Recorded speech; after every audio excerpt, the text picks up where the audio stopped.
fédéralisme entraîne nécessairement la prise en main du peuple par lui-même et une certaine démocratie directe. Et j'ai l'impression qu'il y a un facteur économique qui est oublié, qui est un facteur de domination économique qui existe partout.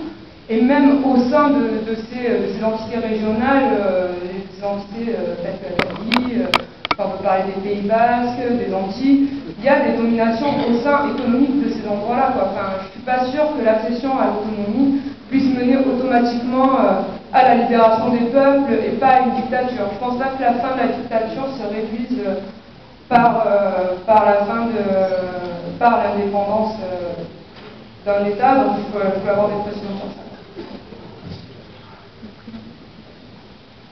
Je peux répondre?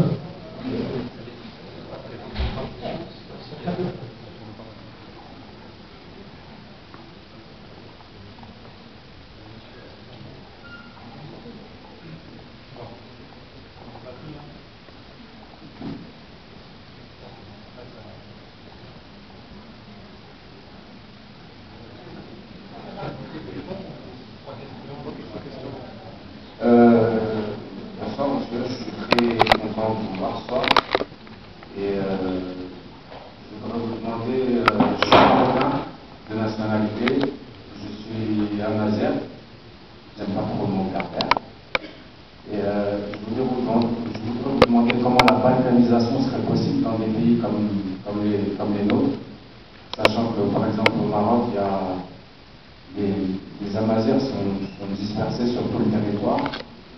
Il y a un certain pourcentage d'Arabes, un certain pourcentage d'Amazirs arabisés. Je pense que c'est pareil en Algérie. Comment une balkanisation, comme vous avez dit, serait possible? Serait possible sans créer quelque chose de sale, en fait. Merci.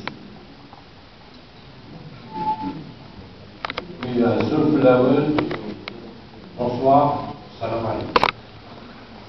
Je voudrais saluer d'abord le militant Fahad Belli et non seulement les militants, mais aussi l'homme, l'artiste qui a d'immenses valeurs humaines. Et en même temps, je me demande si c'est une réalité du moment que nous vivons ou si c'est dans un rêve ou un cauchemar.